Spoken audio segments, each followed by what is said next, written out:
declaro aberta a quinta sessão ordinária e cumprimento meus pares, os eminentes desembargadores, o ilustre procurador de justiça. Bom dia, doutor Danilo Lovisaro. Eu informo, senhores, as ausências justificadas dos eminentes desembargadores Francisco Djalma, que está em agenda externa, representando esse tribunal nos bombeiros, na troca de comando hoje dos bombeiros do estado do Acre, a desembargadora Valdirene Cordeiro, que está em férias, e o desembargador Pedro Ramos está em licença médica. Dou aprovada a ata da última sessão, realizada no dia 18/10, porque não há óbice para a sua não aprovação. Preta. E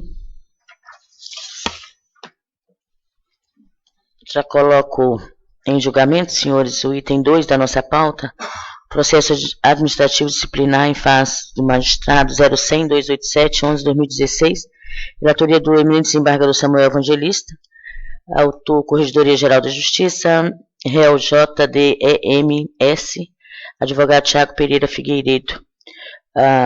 Conforme Sua Excelência, o relator, ele disponibilizou na pasta o voto de sua relatoria, na pasta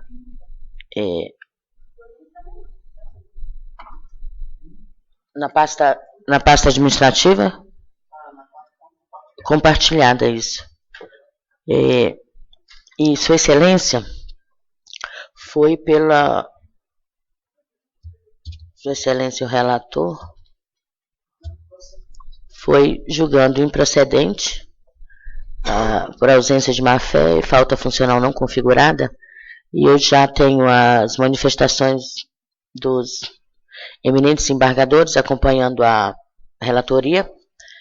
E Senadora, pois não. Em relação ao meu voto, eu não reconheço, ou seja, o desvio do relator para entender que houve sim a prática do ato de descumprimento.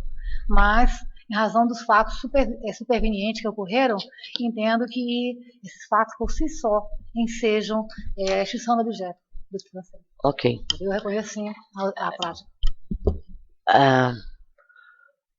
Eu indago ao ilustre advogado, doutor Tiago, dispensa, né, a sustentação.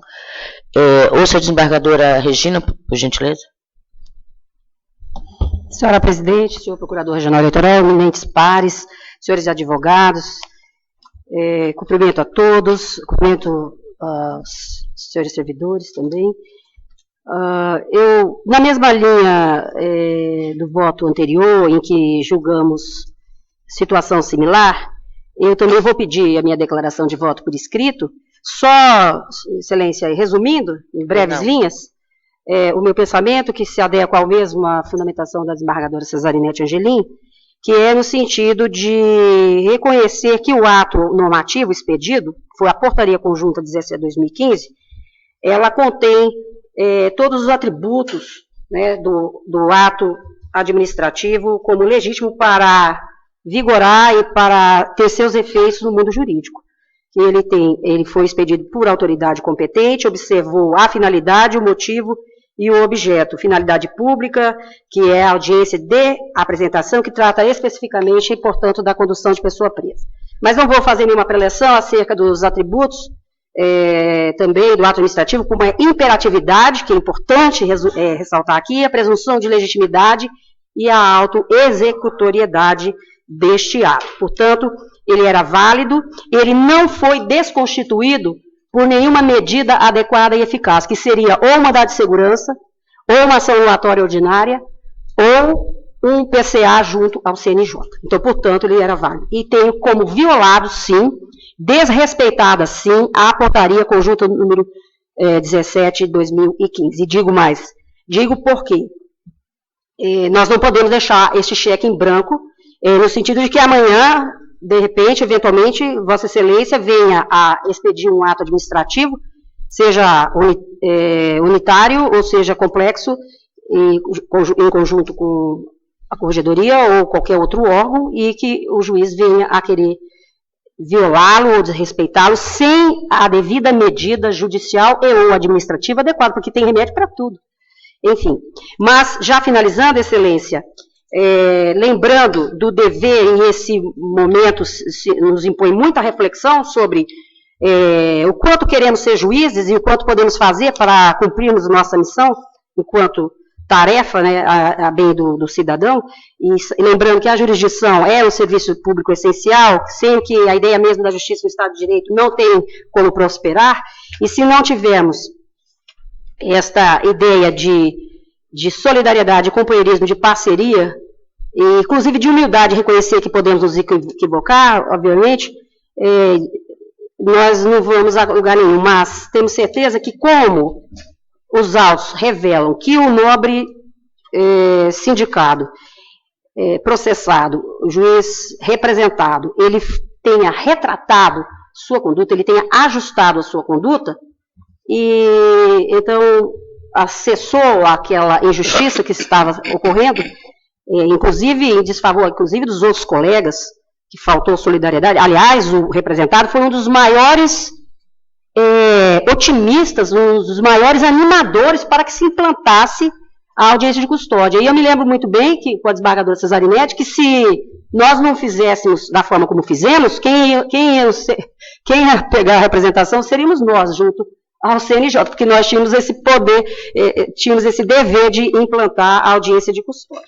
Portanto, eu digo que, por uma questão ética, de fato, penso que temos que nos responsabilizar pelas nossas decisões e refletir sobre o impacto delas, porque nós impactamos vidas, pessoas lá presas ficaram por várias horas lá, o Major Dantas estava lá, acompanhou com a equipe das 1000 e sabe muito bem o que aconteceu, ficaram por várias horas lá, sem lanche, sem comida, aguardando o juiz fazer audiência de custódia, coisa que não aconteceu. Depois ele retratou a conduta. Portanto, Excelência, em face de todas as considerações alinhavadas, que se somam às diretrizes também trazidas pelo voto do senhor relator, também pela fala da desembargadora Cesarinete, penso que o Poder Judiciário também deve priorizar o diálogo, o consenso e a resolução dos seus conflitos, no âmbito administrativo correcional.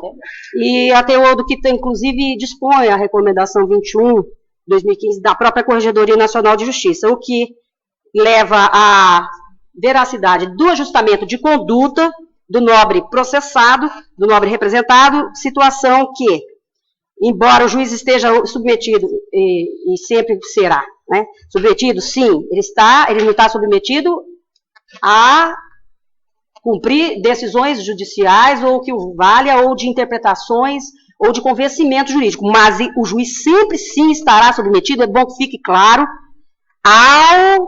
à seara da hierarquia orgânico-funcional administrativa. Isso sim ele estará vinculado. E, portanto, como ele ajustou a conduta, Excelência, então eu voto, acompanhando o relator, pelo arquivamento do presente procedimento administrativo disciplinar sem qualquer imposição de pena. Muito obrigada pela paciência. Obrigada. Pois não. Então, decide o tribunal a unanimidade jogar improcedente processo administrativo disciplinar. Senhora Presidente? Pois não. É só registrar que eu sigo também na mesma linha da desembargadora Regina, desembargadora Cesarinete, entendendo que se trata de ato válido e eficaz, e esse ato houve uma violação desse ato, todavia, diante da retratação do magistrado da boa-fé, diante da situação, eu entendo que deve ser arquivado. Pois não. Desembargadora, pois não, desembargadora eu Eva. também quero me ajustar a esse entendimento, até porque eu estava a rememorar o julgamento do processo similar. O processo similar, não tenho aqui comigo a decisão da sua inteireza, mas penso que aqui, na verdade, o ato ele é irretocável, o ato da administração. Só que é verdade que, após o julgamento do conflito negativo de competência, que o magistrado se adequou à portaria. Daí, nesse sentido, eu também me adequo a essas considerações. Também, eu acompanho o eminente relator, mas não nesse sentido de dizer que não ocorreu a falta funcional. Ela ocorreu. Só que ocorreu a adequação posterior em razão de uma decisão do Tribunal Pleno Administrativo do conflito negativo de competência. Eu peço ajuda aos colegas. Foi nesse sentido o voto, né, no processo do doutor José Augusto, que tratava do mesmo objeto. Foi nesse aspecto. Eu estava rememorando, realmente a falta funcional, ela existiu ao tempo, só houve uma readequação. E nesse aspecto, eu penso que houve uma perda do objeto. Vai funcionar, falta funcionar a lei legislativa sim. Senhores, então, decidido o Tribunal na unanimidade julgar procedente de processo administrativo disciplinar, determinando o arquivamento dos autos, teve voto do relator. Divergente em parte, desembargadores Eva Angelis, Cesarnete Angeli, Regina Ferrari e Laudivon Nogueira, que acompanharam o voto do relator, contou em procedência, todavia entende que ocorreu a violação dos atos determinados na portaria, que determinou a realização das audiências custódias, tendo o magistrado processado, ajustado sua conduta posteriormente, votando então pelo arquivamento.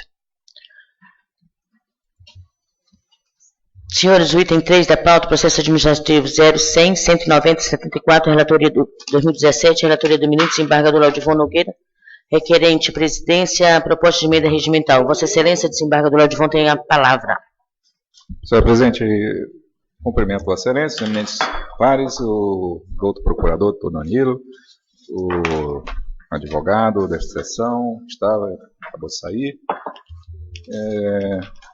servidores e secretários da sessão. Trata-se de uma proposta de emenda regimental, iniciativa do desembargador Roberto, para alterar os incisos 2, 3 do parágrafo 1º do artigo 8 do regimento interno do tribunal. E esse artigo ele trata especificamente sobre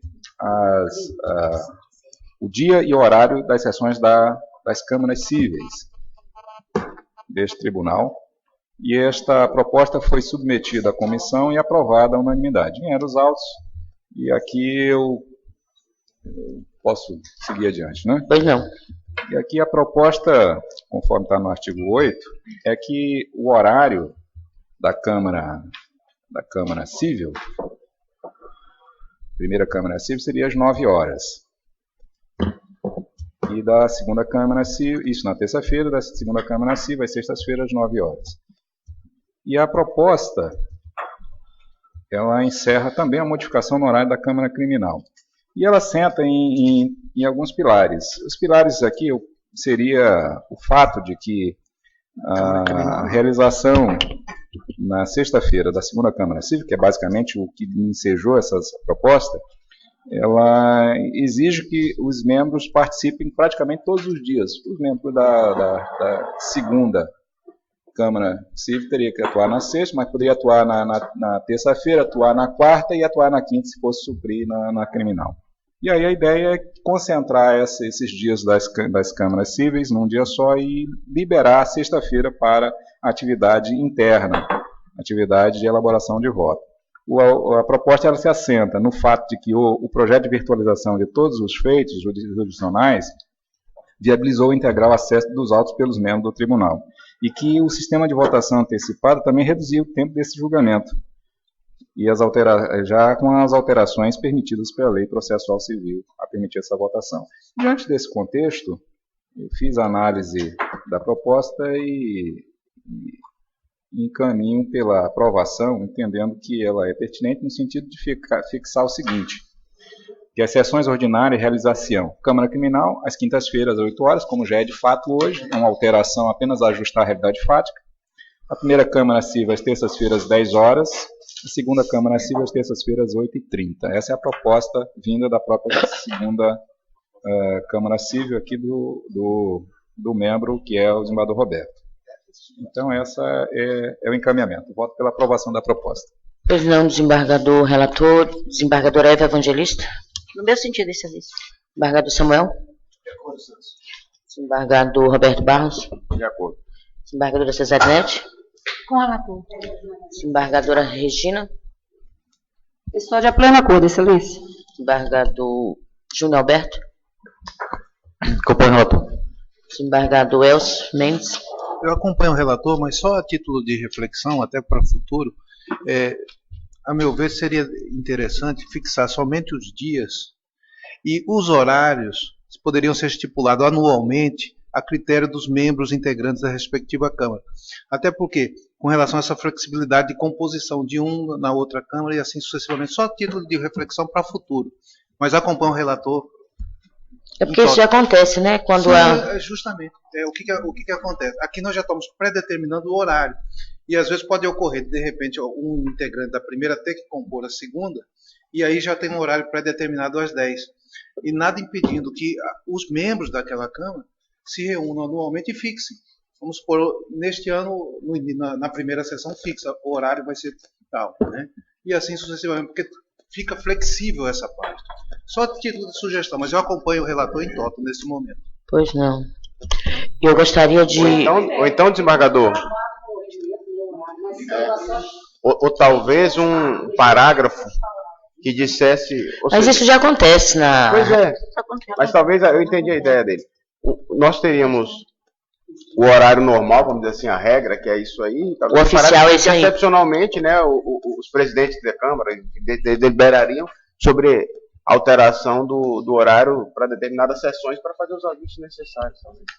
Se todos concordarem, eu faço o acréscimo. Aqui, Entendeu, né? desembargador Denise? Porque eu acho que a gente fica até mais confortável para quando precisar fazer eventualmente. Ok, não, para mim tranquilo. Um parágrafo, talvez. Posso fazer o O acréscimo. relator, então, Faço faz o acréscimo. ordem.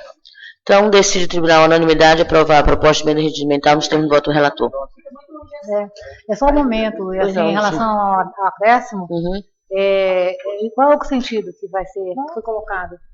É para quando... Porque particularmente dizer o seguinte, que esse horário seja um horário realmente fixado de regra, ou seja, a regra, e que as exceções, né? Ou seja, eu penso que a cada ano o presidente da Câmara dizer, olha, o horário vai ser esse agora, fica meio que complicado para o advogado, para as partes, né? Mas não é... Mas se eu... Né? Não é assim não, o relator vai colocar... Isso não pode se ok. transformar. Eu só fiz um para reflexão. Seria, Ok. o horário estaria definido, só que haveria uma regra de exceção que diria o seguinte: excepcionalmente, o presidente da Câmara poderá estabelecer o outro horário. Ótimo, que já Desde que acordado com os membros, acontece né? na prática, Desembargadora, quer dizer, para a exceção não se transformar numa regra e ficar oscilando o horário para gerar insegurança jurídica, né, desembargadora? Isso, Acho que é exatamente. Não podemos fazer essa regra de exceção, não. Porque as partes, os advogados, eles já têm o regimento técnico. Isso será uma emenda regimental. Isso, é. Isso. Só excepcionalmente, aí todo tribunal de poderá mudar o horário. Mas, portanto, a devido à linha do Elcio, eu penso que não podemos colocar a regra de exceção. Nós estamos fazendo uma mudança de horário porque, em razão da impossibilidade, porque às vezes as câmaras elas funcionam com os membros da Câmara Criminal. Não, só para fazer uma contraposição, Esse até para alimentar o debate, Pois não. com ela pré-determinada, não se discute. Ah, tá ok. Tanto é que eu acompanhei o relator. O que, a meu ver, pode ter a flexibilidade é que os membros não tem mudança de dia, não pode mudar o dia. Imagina o horário. Se às vezes muda-se o dia, em uma sessão que não ocorreu em tal dia, vai ocorrer em outro dia, imagina com relação ao horário. Eu teria que dizer assim, Né? não. Sim, mas se é predeterminado. Não. Ele tem razões, Só para né? refletir. Eu só coloquei para Eu refletir. estive a refletir aqui que talvez nem seja necessário isso, porque se for para um outro horário e outro dia, seria uma exceção que seria feito pelo presidente da... O horário sempre é publicado na pauta também, né? Então, acho melhor deixar como está. Eu acho melhor deixar sem exceção. Vamos amadurecer na revisão do O processo civil, ele determina 10 dias antes. Uhum. Eu entendo que esse pagamento está pelo horário, né? Não é por dias. Uhum. Mas mesmo assim, Vamos deixar assim, vamos deixar para reflexão, então. 10 dias antes da pauta publicada, então fica decidido o tribunal na unanimidade aprovar a proposta de emenda regimental nos termos do voto do relator.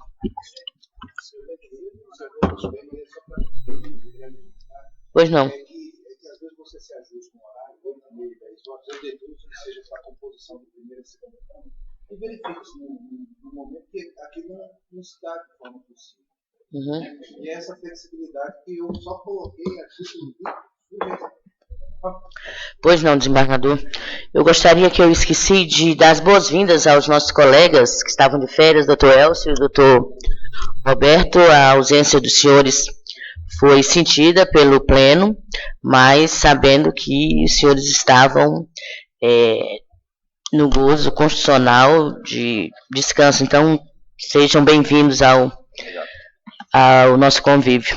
Senhores, eu já anuncio também o processo administrativo 0100-283-37, de minha relatoria, requerente à Associação dos Magistrados do Estado do Acre e querido Tribunal de Justiça, é o provimento pelo critério de promoção por merecimento da vaga de juiz titular da Vara de Execuções de Penas e Medidas Alternativas da Comarca de Rio Branco.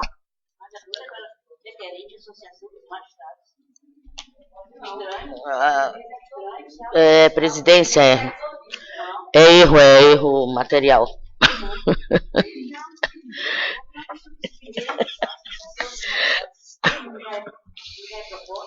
Senhores, e esse julgamento, então, aqui é...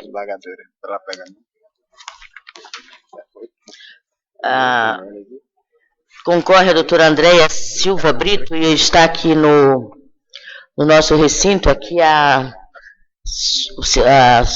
sua genitora, o esposo e a irmã da doutora Andréia. Sejam bem-vindos. Cuido dos autos do processo administrativo instaurado pela presidência desse sodalício, viu, desembargadora? Com vista ao provimento por ato de remoção por merecimento do cargo de juiz de direito titular da Vara de Execuções de Penas e Medidas Alternativas da Comarca de Rio Branco. O edital foi publicado no Diário da Justiça, no dia 14 de setembro, noticiou-se a vacância da citada vara e fixou o prazo comum de 10 dias para que o juiz de direito de entrância final, interessados em participar do concurso, requeresse inscrição nos moldes da nossa legislação vigente.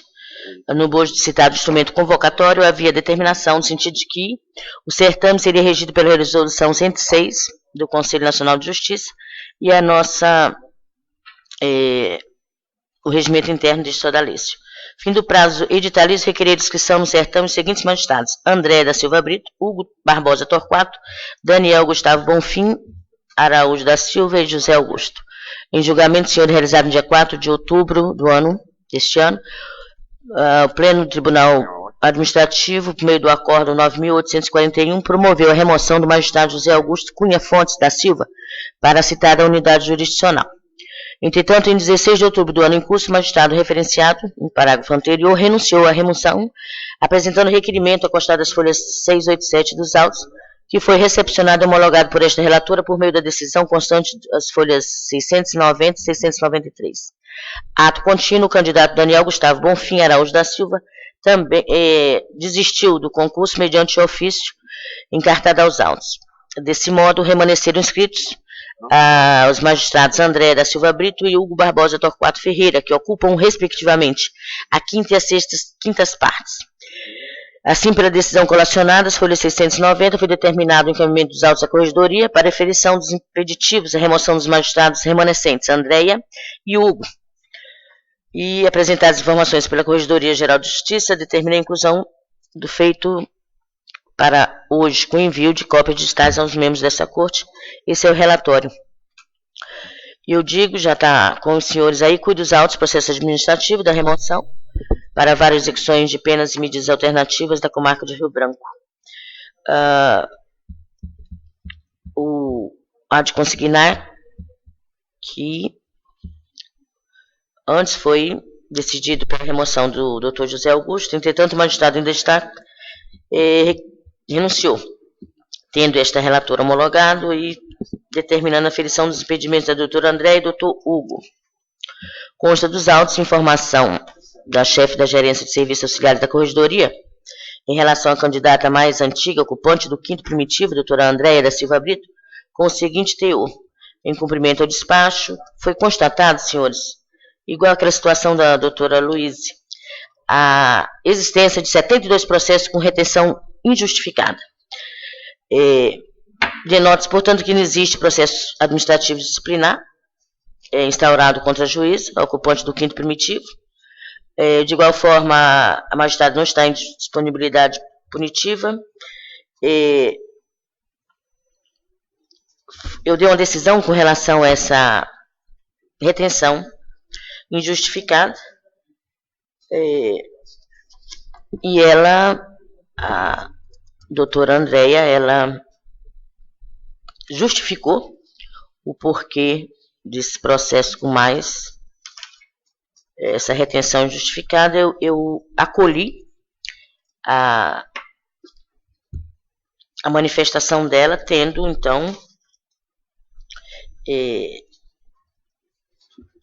justificado o atraso da movimentação dos feitos, e eu o fiz em atendimento ao princípio da razoabilidade, considerando, para tanto, que a unidade titularizada pela concorrente vara civil da comarca de Sena Madureira apresenta um universo de mais de 3.000 feitos em trâmite sob a responsabilidade dela, e nesse contexto, tendo visto os preceitos fundamentais da nossa Constituição, estatuto que as decisões administrativas dos tribunais serão motivadas em sessão pública, sendo as disciplinares tomadas pelo voto da maioria absoluta dos seus membros, bem como a necessidade de motivação para a recusa do mais antigo, a escolha deve ser efetivar em voto aberto, e antes esses fundamentos, senhor, tenho presente que o procedimento está regular, e eu proponho à Corte a escolha da juíza de direito Andréa da Silva Brito para prover, mediante remoção por merecimento, o cargo de juíza de direito titular da comarca, da Vara de Execuções Penais e Medidas Alternativas da comarca de Rio Branco.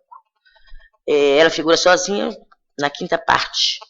Então, esse é o voto, ouço a eminente desembargadora Eva.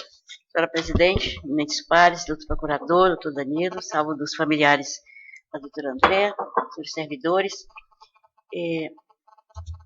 Continua no cabeçalho do acordo, que é a iniciativa da Associação dos Magistrados. Eu vejo isso com muita... Eu penso que nós precisamos, que a Associação dos Magistrados, ela não pode ter a iniciativa de processos que são da competência ex officio da presidência do Tribunal de Justiça. Foi então, o material. Tá. Então, isso eu gostaria que fosse, Vossa Excelência já assinalou que será retificado. Então, parece até que o tribunal, dá a entender que o tribunal, se há esse requerimento, que eu não vi o processo inteiro, dá a entender que o tribunal está omisso nas suas atividades. E isso não é verdadeiro na administração de Vossa Excelência e das outras que antecederam. Pois bem, eu vejo que o único ponto aqui que a nobre magistrada poderia não ter, para ela não ser concedida a remoção, né, seria com relação aos feitos pendentes. Mas a magistrada, conforme depois de instado por Vossa Excelência, depois de oferecida as informações, a corregedoria, e lá foram detectados 72 processos com retenção justificada, mas a magistrada, conforme bem Vossa Excelência assinalou em seu voto, ali diz que ela justifica dizendo que não existem processos nas filas de conclusão com mais de 100 dias, e que em 30 de 10 de 2007 foram prestadas as informações de 2017, a Corregedoria Geral da Justiça sobre o saneamento das pendências, quer dizer, as pendências foram sanadas. E é verdade que essa magistrada, ela também justifica que ela usufruiu férias, folgas compensatórias nos meses de agosto e setembro, e também respondeu por substituição automática. E o número de processos daquela unidade judiciária é um número muito adensado, em 3.000 processos. Entendo como plenamente justificado, tenho conhecimento da atividade da doutora Andréa há muitos anos, desde 2007, 2008, quando fiz correição na comarca de Tarauacá, da qual era titular, e penso que essa remoção será muito benfazeja desta juíza, que tem compromisso social, compromisso com a atividade jurisdicional e compromisso social. E para a vara de execução de penas e medidas alternativas da comarca de Rio Branco. Eu voto pela aprovação. Pois não, desembargadora. Desembargador Samuel Evangelista. Eu cumprimento Vossa Excelência, senhora Presidente, cumprimento os colegas desembargadores, dando as boas-vindas ao desembargador Roberto, desembargador Elcio, que estão retornando das suas atividades, o Procurador de Justiça Danilo Lovisari, senhora diretora, os demais presentes, os familiares da doutora Andréa. Se eu posso dizer, aqui é um merecimento merecido. A doutora Andréa, o merecimento dela, eu julgo assim ao longo de toda a carreira dela, né? É uma juíza sempre muito eficiente, seja na comarca de Tarauacá, lá em Cruzeiro do Sul, por onde ela passou, e em Sena Madureira, onde ela durante um bom tempo ficou sozinha também, né? Com as duas unidades. E o que me chama a atenção também é o compromisso da doutora Andréa com o Acre, né? Porque ela era juíza lá no Pará, juíza já me parece que há uns 3 ou 4 anos, e resolveu eleger o Acre como a terra onde ela veio prestar a jurisdição. Eu, com todo o respeito a essa unidade, né, que as unidades todas são muito importantes, mas acho até que a doutora Andréa, com essa capacidade que ela tem de julgadora, não sei se será subaproveitada aqui na vara de execuções de medidas e penas alternativas, né? Talvez até nós pudéssemos, no futuro, pensar em ampliar um pouco até a competência dessa unidade. Eu acompanho seu voto, excelência. Pois não, desembargador Roberto Barros. Inicialmente, senhora presidente, cumprimento Vossa Excelência, que já começamos votando os processos, né? E agradeço pela manifestação do meu retorno ao trabalho, também ao eminente colega Elcio, que está retornando hoje ao trabalho. Em seu nome também cumprimento todos os colegas, senhor procurador, doutor Danilo, aos serventuários, aos parentes, a doutora Andréia. Eu, como dito como consta no voto de Vossa Excelência, pelos votos da desembargadora Eva, desembargador Samuel, eu também acompanho o seu voto, acho que é uma escolha muito merecida mesmo. Eu tive a oportunidade de trabalhar com a doutora Andréia, eu enquanto corregedor eleitoral, tivemos uma eleição bem complicada lá em Cruzeiro do Sul, e ela foi muito importante naquele momento, e acompanho ao longo desses meus 6 anos aqui no Tribunal o trabalho de Sua Excelência. Então, acompanho o voto de Vossa Excelência integralmente, desejando a ela que possa ter muito sucesso e felicidade nessa nova missão aqui agora, na comarca de Rio Branco. Acompanho o voto de Vossa Excelência. Senhora presidente, pois não. Vossa Excelência me concede a fala antes de conceder a desembargadora Cesarinete. Só queria dizer, respondendo ao desembargador Samuel sobre ser subaproveitado, eu penso que esta vara, ela precisa exatamente de juízes que tenham algo chamado humanidade. Esta vara de penas alternativas, medidas de penas alternativas, ela precisa de juízes que possuam, quando eu falei em responsabilidade social, é isso, mas que juízes que possuam humanidade e compaixão. Penso que estará muito bem entregue a doutora Andréa, esta vara. Eu fiquei muito feliz quando vi que o processo de remoção seria para esta vara e concorrendo a esta juíza, porque vara de penas alternativas, violência doméstica e execução penal são os patinhos feios, que muitos pensam, mas são e família, e juizados, são justamente aqueles onde o povo está mais presente, desembargador. Eu desejo que ela seja muito feliz nessa vara. Creio que o colega já estava contando com ela na violência doméstica, na nova vara, acho que era isso. Ah, sim, quem sabe? Será ótimo. Pois bem, desembargadora Cesarinete. Quero cumprimentar Vossa Excelência, demais pares, nosso procurador de Justiça presente, de assistência, né, senhora presidente, dizer que eu acompanhei atentamente seu voto e a aferição objetiva dos critérios que conduziram a eminente magistrada à indicação por merecimento à promoção, dizer que compartilho ainda também atestar, quando no exercício da presidência desse Tribunal de Justiça tive a oportunidade de trabalhar com a doutora Andréa, uma pessoa dotada de humanismo, né? Tem um perfil humanista, o que muito me alegra hoje no mundo que nós estamos vivendo. Também ainda a sensibilidade, magistrado sensível aos anseios, aos reclamos sociais, e também ainda a jurisdição, a qual ela se dedica com muito primor, né, e abnegação. Então, eu acompanho o voto de Vossa Excelência. Pois não, obrigada, desembargadora Regina Ferrari. Eu acompanho integralmente o vosso voto, Excelência, relembrando que me filio a todas as falas aqui anteriormente colocadas, ressaltando a missão humanística, zelosa e comprometida da doutora Andréa. Tive a oportunidade também de conhecer isso de perto. Acho que Sena Madureira perde uma grande pérola, que é a doutora Andréa lá, com a sua judicatura, comprometida e zelosa, conforme já disse. E estou acompanhando Vossa Excelência, esperando que a vara civil de Sena Madureira logo tenha titular, e se não tiver, que não deixe a vara civil sozinha, assim, por muito tempo, outro juiz respondendo, porque a vara civil de Sena Madureira é muito operosa, bastante dinâmica, e tenho que, se Deus quiser, Vossa Excelência aviará todas as ações para que esta vara continue sendo bem atendida. E também, para finalizar, Excelência, gostaria de parabenizar pela presteza e celeridade nos processos de movimentação de carreira, porque isso anima muito os juízes. Grata.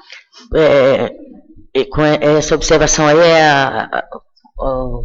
estamos, todos nós, não é só a presidência nem a corregedoria, somos todos os desembargadores que anuíram para que a gente pudesse fazer dar celeridade a esse processo, desembargador Regina. Somos o pleno administrativo que está de parabéns por isso, eu também.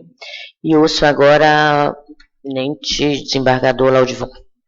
Senhora presidente, eu acompanho integralmente o seu voto, no sentido de promover, aliás, remover por merecimento a doutora André. Entendo que é merecido, sim, essa remoção a pedido. Ela reúne todos os requisitos, como bem observado pelos eminentes pares aqui. Uma magistrada completa, uma magistrada que presta uma jurisdição segura e com muita presteza. Acompanho integralmente seu voto. Desembargador Júnior Alberto. Senhor presidente, renovo meus cumprimentos aos eminentes pares, em especial aos colegas que estão retornando de férias. E eu estou integralmente de acordo com o seu voto, qual acompanho. Desembargador Elcio. Senhora presidente, agradecendo as palavras dos eminentes desembargadores de boas-vindas, acompanho a relatora, ressaltando o zelo da ilustre magistrada. Pois não, então decide o tribunal à unanimidade promover a remoção pelo critério de merecimento à magistrada André da Silva Brito, por figurar sozinha na primeira quinta parte para a vara de execuções de penas e medidas alternativas da comarca de Rio Branco, consoante resolução 106/2010 do Conselho Nacional de Justiça, artigos 11 e 12 da resolução 193 de 2015 do Tribunal Pleno Administrativo, nos termos do voto da relatora e das mídias arquivadas. Senhores, não há mais processos em julgamento. Eu concedo a palavra a quem dela quiser fazer uso. Presidente, renovo os cumprimentos, tão somente para parabenizar os eminentes pares, cumprimentá-los pelo retorno, desembargador Roberto Barros e desembargador Elcio. Tenho certeza de que fazem muita falta. Sejam bem-vindos. Eu só quero aproveitar o ensejo para dar as boas-vindas aos eminentes desembargadores Roberto Barros e do Elcio Sábio, de suma importância para nós, que nos sentimos agora bastante contentes com a presença dos mesmos. Bom dia. Pois não, desembargador. Senhora presidente, também duas boas-vindas ao desembargador Roberto, desembargador Elcio, aqui conosco novamente. Estavam fazendo falta este plenário. E gostaria de apresentar uma breve informação sobre a virtualização dos feitos administrativos. Ainda nesta sessão, trabalhamos com os feitos em papel. Na próxima sessão, acredito que já estaremos com todos os feitos virtualizados. Já iniciamos a virtualização, está em pleno andamento, e em breve também deve chegar a esse plenário a proposta de resolução alterando as normas que tratam sobre essa questão do processo administrativo em meio virtual. Então, já adiantando, essa novidade é algo importante, que facilita o nosso trabalho e, sobretudo, diminui aí o retrabalho com o papel, o custo ainda do papel. Então, deixa essa informação a todos. Parabéns, desembargador, pela notícia. Pois não, então eu desejo aos senhores um feriado, bons feriados, seus familiares, bom descanso. Agradeço a presença do nosso procurador aqui, todos os colegas, então, bons feriados, que Deus nos proteja. Amém. Dou por encerrada a sessão.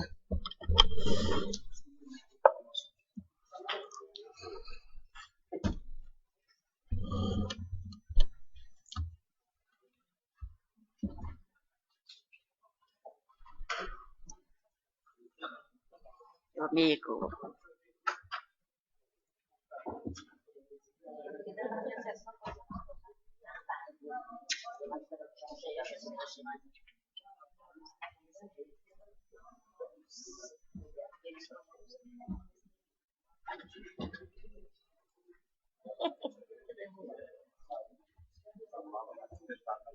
Sim, já ficou imaginado, né?